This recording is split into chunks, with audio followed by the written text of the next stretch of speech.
Greetings, everybody, and welcome to the Institute's Take 5. I'm David Cohen, joined by Mickey Silberman in Colorado. And we thought we'd take some time today to talk about what's going on in higher ed from an audit perspective, and probably more importantly, some recent guidance that we've received from OFCCP, one being the highly anticipated Higher Education Technical Assistance Guide. That is now out in publication, and some recent frequently asked questions that OFCCP has released. Now, one thing to note, Mick, right, these are all sub-regulatory, so they are just that. They are guidance. They do not create any additional burden, or they shouldn't create any additional burden. There's some stuff that's in there that's being suggested by OFCCP. And then yesterday, Mickey, the OFCCP kind of put a ribbon, if you will, on this higher education technical assistance guide by having a town hall meeting here in Washington, D.C. I heard it was well attended and lots of interesting discussions going on. But Mick, you know, couple things that came out high level, right? One or two frequently asked questions. One about campus-like settings and student workers. Tell us about that. Yeah, interesting. And, you know, for the longest time, Dave, we've been saying to the agency the Institute has, higher ed is different. And audits that they undergo, it's just applying a set of rules that often don't apply in their world. So first, let's give the agency credit for the effort here.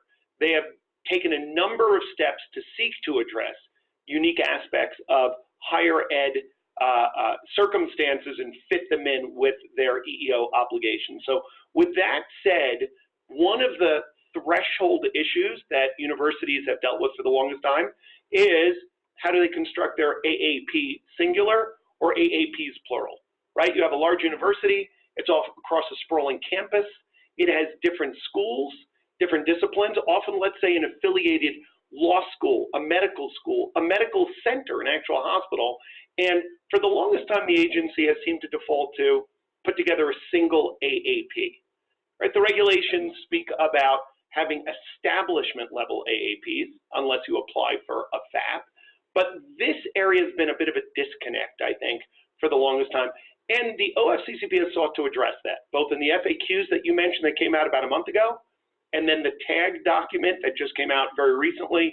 OFCCP has said there may be circumstances where something other than campus-wide AAPs, or just building-specific AAPs, may be appropriate. And the OFCCP provided a list of questions and factors to take into account.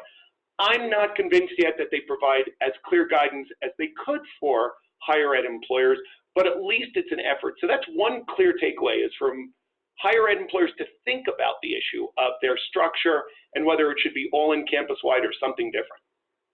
And Mick, let me just comment on that. I think one disconnect that I think they gave us some guidance that we do have some discretion to develop those in a way that fits how the university makes their decisions or would run their plan. But the disconnect here is the IPEDS report, which is not done by brick and mortar building.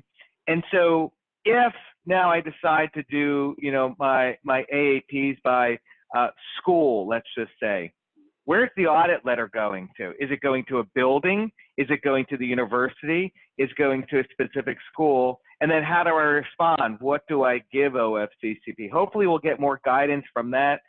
We'll talk in a second that we're going to have a higher ed event, or two higher ed events. So we're going to talk about this and a lot of other things. But that will be an interesting topic.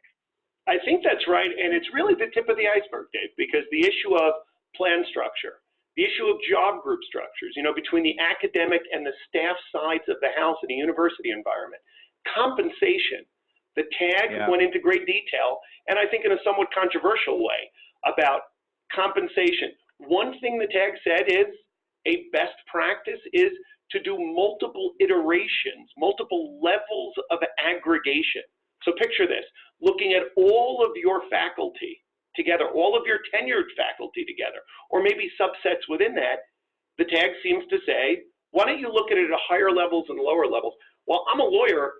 we get to who's similarly situated, figure out who that is, and you should be doing a single level of analyses, at least from a legal perspective. So there's a lot in this area that I think needs to be unpacked now that the agency has tried to provide greater guidance. Yeah, but the upside, which is nice, right, is that finally the OFCCP has identified have instructional staff, non-instructional staff and faculty. Do you have a difference between tenured and non-tenured? So I think OFCCP is finally acknowledging the nuances that higher ed deals with, because it is complicated. It's very different. When we look at staff at a university and how we do compensation, very different than faculty. And I think OFCCP, they did a decent job to try and attempt that, to give at least some guidance. But here's the key. There are a lot of unanswered questions in the tag. So, that's why we have a higher ed event, February 20th in Miami. We're excited about that. It will be warm. I'm in DC. You're in Colorado. We're looking forward to some sunshine. And then February 26th, a week later, we're heading out to UCLA, and we're going to have a higher ed event there. So folks on the call who are interested in attending, check out the information on that through our website. And then Mickey, the last thing we'll leave with folks, audits. So a lot of folks in higher ed were saying, when am I going to get audited? What's the news? Yeah, and this will focus you. If you have time to come to our conferences, do that.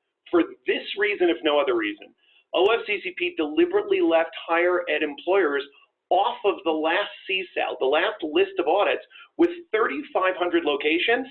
They were left off because Director Craig Lean said, I want to be able to give guidance before I audit you. Well, the guidance is now here, and what Craig has said, he's very interested in transparency, is in the next round of audits in 2020, higher ed will be, his quote, substantially represented. So from no representation to tag to substantial representation. Come join us for these events to learn about these new rules and new best practices, because the audits in higher ed, they're coming. Yeah, and final point, we have invited OFCCP, and we are expecting folks from the national office to attend both events. So you'll be able to hopefully hear information directly from the agency about the tag and some of these FAQs. So once again, February 20 in Miami, February 26 at UCLA. If you're interested, hit our website, the Institute for Workplace Equality, to register. Mick, as always, it's a pleasure. Thanks Always so much. a pleasure, my friend. Take care.